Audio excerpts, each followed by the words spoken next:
es por el nexo epidemiológico. Entonces, si hay un adulto con un beta positivo y hay niños, hay que arrancar de una vez tratamiento a todos esos niños. Ser menor de 5 años, ya de entrada es grave, ¿sí? Por todas esas formas severas y diseminadas. VIH, ¿sí? Si el niño tiene VIH, pues empezó mal. La desnutrición, que la otra inmunodeficiencia que les decía que a veces nos pasa, ¿sí? La desnutrición. Y poblaciones en condiciones de vulnerabilidad, en cárcel, condición de calle, desplazamiento, hacinamiento, todo eso facilita o favorece el que se malogre, ¿no? el desarrollo de tuberculosis en niños. Acá están las definiciones, estas sí se preguntan. Definiciones son 3: contacto estrecho, contacto frecuente y caso fuente de tuberculosis. Entonces, contacto estrecho es todo niño que vive todo el tiempo bajo el mismo techo con un caso fuente. Ejemplo, papá, mamá, ¿sí? Es el contacto estrecho. Contacto frecuente es, por ejemplo, el abuelo, ¿sí? Es con el que pasa muchas horas al día, pero no convive todo el tiempo con él. O sea, la nana, el jardín infantil, ¿sí? Entonces, no, es que él vive con nosotros, con papá y mamá, pero lo cuida 8 horas el abuelo. Y el abuelo es pectora verde, tose por más de 15 días, y le encontró un BK positivo, pues al niño hay que darle tratamiento, ¿sí? Claro hasta ahí. Entonces, contacto frecuente, contacto estrecho y caso fuente de tuberculosis es todo adolescente, porque los adolescentes son bacilíferos, o adulto con baciloscopia esputo positiva, o con baciloscopia negativa y cultivo positivo, ¿sí? Entonces, todo adolescente o viejito que se le documentó, ¿sí? Que tiene tuberculosis. Hace 2 años tuvimos un caso en Tenjo de un adolescente de 14 años que, pues, todos, y a un médico se le ocurrió, pues, pidámosle un BK y salió positivo. Nosotros desde Salud Pública, pues, eso fue un problema porque el adolescente trabajaba en la plaza de mercado, donde tenía 3 novias, ¿sí? Entonces, a las 3 novias tocaba localizarlas y darles isoniazida, ¿sí? Que es el tratamiento profiláctico, más los 2 hermanitos menores de 5 años. Esto es lo más importante. Esto también es pregunta, este cuadro: ¿cómo se diagnostica, ¿sí?, la tuberculosis en niños? Confirmación bacteriológica, ¿sí? Es el primero. Historia clínica de síntomas consistentes con tuberculosis y que estos síntomas estén bien definidos. El tercero, que es como uno generalmente diagnostica tuberculosis, porque hay exposición a un caso fuente, llámese adolescente, adulto y que sea, ¿sí? Radiografía de tórax, pues está el criterio radiológico. La prueba tuberculina, ¿ustedes saben cómo es la prueba tuberculina? ¿Sí?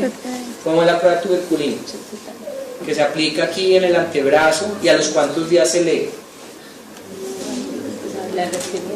No, toca esperar 48 a 72 horas para que haga la pápula. Y de acuerdo a si es mayor de 10 milímetros o 5 milímetros con ciertos factores característicos, se consideraría positivo, ¿sí? Ahorita vamos a ver eso, ¿sí? Pero es importante. ¿Por qué les digo eso? Porque alguna vez se pidió por parte de un colega en uno de los municipios la prueba tuberculina, pues no le explicó a la mamá que tenía que volver a los 2 o 3 días máximo. Y la mamá volvió la semana que le leyeran eso, pues no, ya no sirve. ¿Cuánto tiempo toca esperar para volver a hacer otra prueba tuberculina? 1 mes.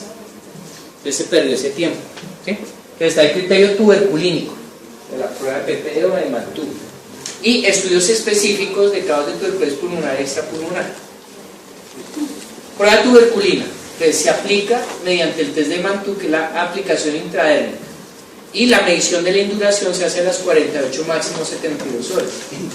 Una tuberculina positiva indica que la persona ha sido infectada con el micobacterio, pero no necesariamente indica actividad de la enfermedad. ¿Qué significa eso? Ahí está lo que viene, o la diferencia entre profilaxis tuberculosa y tratamiento tuberculoso. Generalmente la vía de entrada del bacilo, del micobacterio, es por vía aérea, ¿correcto? Entonces tenemos aquí a Mentelín. Entonces viene el bacilo que mide 5 micras, lo inhala, ¿a dónde llega? ¿A qué áreas del pulmón? Las mejor ventiladas. ¿Cuáles son? Arriba, ¿cierto? Ahí donde forman las cavernas y todo eso. Este niño, por ejemplo, puede tener prueba de Mantoux positivo. El abuelo tiene tuberculosis, el niño no tiene ganglio, no ha perdido peso, come bien, no ha tenido fiebre, ¿sí? Pero ya sabemos que ha sido infectado. Está infectado, más no ha desarrollado la infección. ¿Qué es lo primero que empieza a suceder? Que aquí empiezan a colonizarse las zonas apicales con Mycobacterium. Como no tiene enfermedad, nosotros damos profilaxis. ¿Con qué se da profilaxis?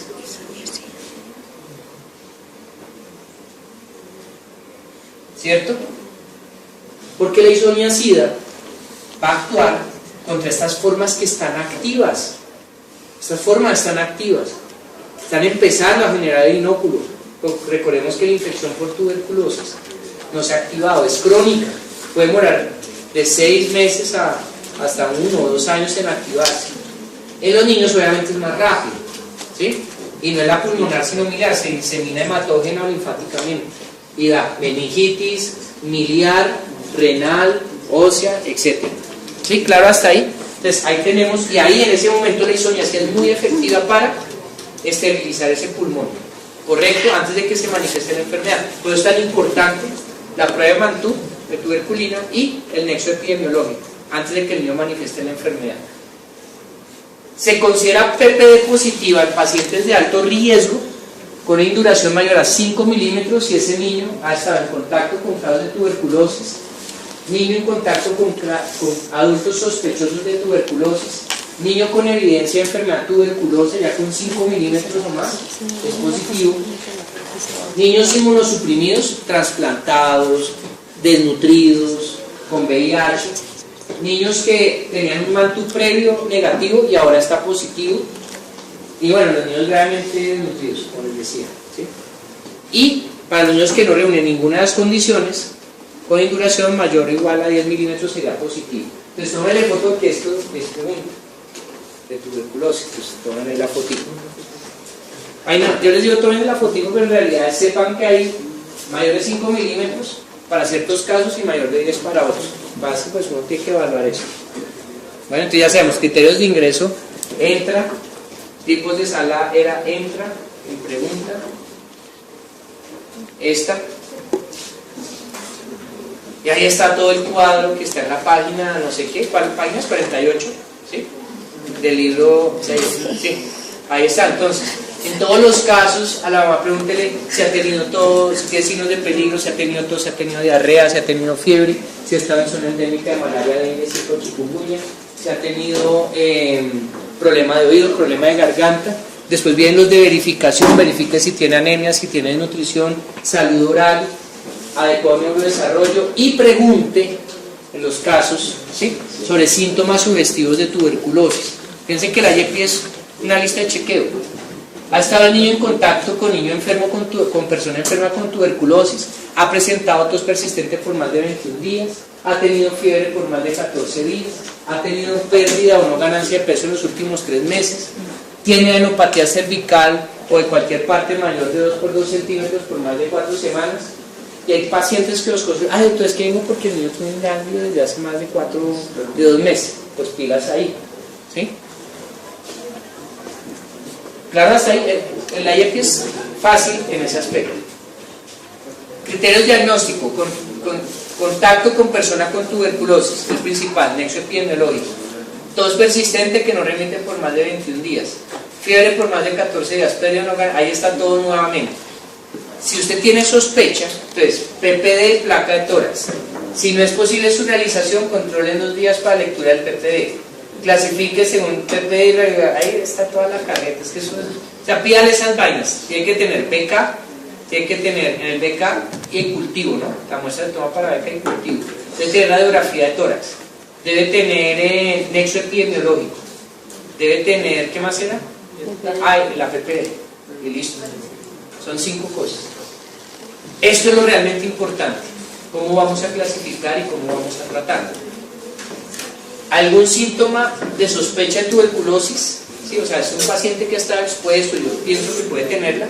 Y uno de los siguientes: signo general de peligro, vomita todo, convulsiona, no recibe, toma el pecho, vómitos que no frenan, rigidez de nuca, comportamiento anormal, tiraje subcostal, infección por VIH, desnutrición severa, sospecha de tuberculosis grave. Administre oxígeno, trate la fiebre y ante la sospecha de meningitis tuberculosa inicie el tratamiento según esquema. Así que aquí está tetraconjugado. Iniciar estudio de contactos. En amarillo, tuberculosis confirmada. Entonces, algún síntoma de sospecha de tuberculosis que son no ganancia de peso, fiebre más de 14 días, ganglio mayor, toda esa carreta. Y uno positivo, cultivo de esputo, jugo gástrico positivo para el Mycobacterium, baciloscopia positiva, histopatología positiva, PCR positivo, cualquier cosa positiva es una tuberculosis confirmada. Inicie tratamiento con esquema tetraconjugado, fase intensiva, fase de continuación, control mensual, si hay signos de periferia, ahí está todo. Reacción en cadena polimerasa. Entonces uno mira la genotipificación, es como para el dengue, chikungunya y zika. El Instituto Nacional de Salud utiliza PCR, no es la proteína, la PCR no, es reacción en cadena polimerasa, en el que mira pues la secuenciación del genoma del Mycobacterium o del virus que sea, y tiene unas sensibilidades muy altas. Se anota ahí, pero no es que en todos sitios se haga, ¿no? Tuberculosis clínica. ¿Algún síntoma sospechoso de tuberculosis con baciloscopio y cultivo negativo? Y uno de los siguientes: una radiografía que uno le haga sospechar el milio o con cavernas, y una tuberculina positiva. Es una tuberculosis clínica. ¿Qué se hace? Lo mismo que el anterior. Inicia el tratamiento tetraconjugado, la fase intensiva, la fase de continuación, Listo. Esa es fácil porque tiene algún examen positivo. Donde todos en salud pública le estamos apuntando son las siguientes, que son las que no se nos pueden escapar. La tuberculosis latente. Ojo, ¿qué es la tuberculosis latente? Es ese niño que dice: es que el abuelo que lo cuida o el papá tuvo beca positivo, pero el niño está asintomático, usted lo ve bien, le toma una placa, está normal y puede tener un PPD positivo. A ese hay que iniciarle rápidamente ¿qué? Isoniazida. Entonces a estos niños iniciamos, ¿sí?, tratamiento con isoniazida. En inmunocompetentes es por 6 meses, y en niños con VIH, desnutridos o con trasplante o alguna cosa, 9 meses de isoniazida.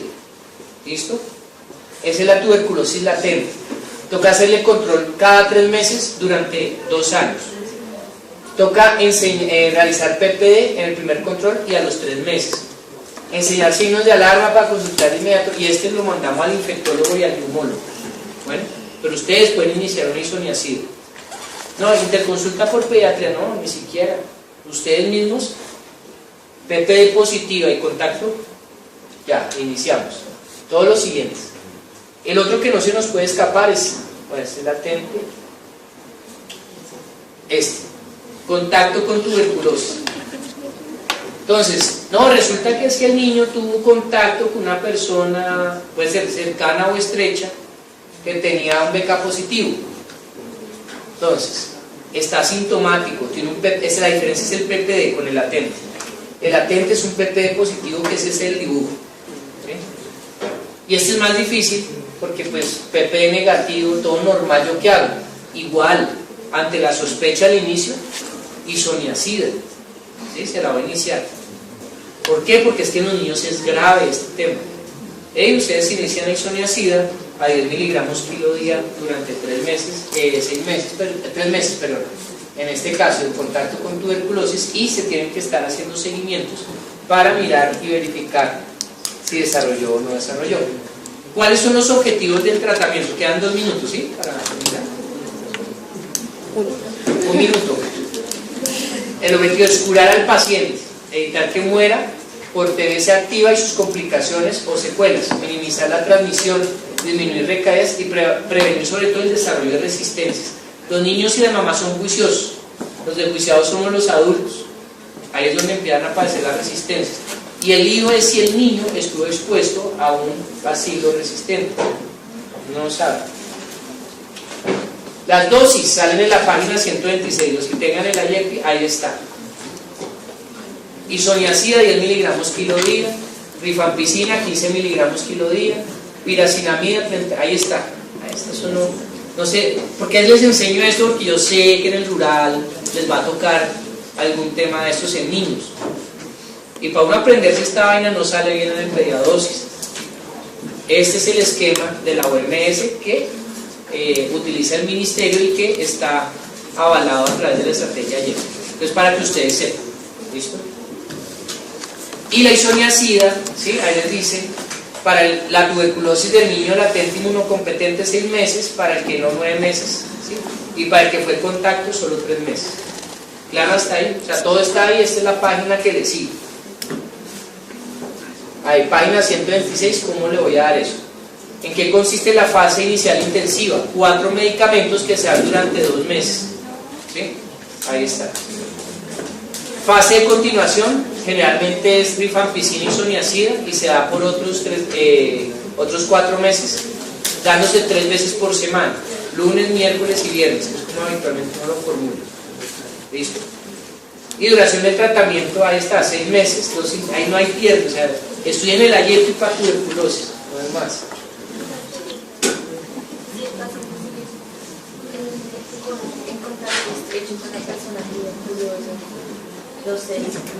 Mira, esa es una muy buena pregunta. Bueno, ya el niño tiene tratamiento, pero es que y si sigue en contacto, finalmente para eso se diligencia a través del Civigila. ¿Sí? ¿Dónde está el instituto? Acá. Empezó mal. La desnutrición, que la otra inmunodeficiencia que les decía que a veces nos pasa. ¿Sí? La desnutrición. Y poblaciones en condiciones de vulnerabilidad, en cárcel, condición de calle, desplazamiento, hacinamiento. Todo eso facilita o favorece el que se malogre, ¿no? el desarrollo de tuberculosis en niños. Acá están las definiciones, estas sí se preguntan. Ojo. Definiciones son 3: contacto estrecho, contacto frecuente y caso fuente de tuberculosis. Entonces, contacto estrecho es todo niño que vive todo el tiempo bajo el mismo techo con un caso fuente. Ejemplo, papá, mamá. ¿Sí? Es el contacto estrecho. Contacto frecuente es, por ejemplo, el abuelo. ¿Sí? Es con el que pasa muchas horas al día, pero no convive todo el tiempo con él. O sea, la nana, el jardín infantil. ¿Sí? Entonces, no, es que él vive con nosotros, con papá y mamá, pero lo cuida 8 horas el abuelo. Y el abuelo es pectora verde, tose por más de 15 días, y le encontró un BK positivo, pues al niño hay que darle tratamiento. ¿Sí? ¿Claro hasta ahí? Entonces, contacto frecuente, contacto estrecho y caso fuente de tuberculosis es todo adolescente, porque los adolescentes son bacilíferos, o adulto con baciloscopia de esputo positiva, o con baciloscopia negativa y cultivo positivo. Es por el nexo epidemiológico. Entonces, si hay un adulto con un beta positivo y hay niños, hay que arrancar de una vez tratamiento a todos esos niños. Ser menor de 5 años, ya de entrada es grave, ¿sí? Por todas esas formas severas y diseminadas. VIH, ¿sí? Si el niño tiene VIH, pues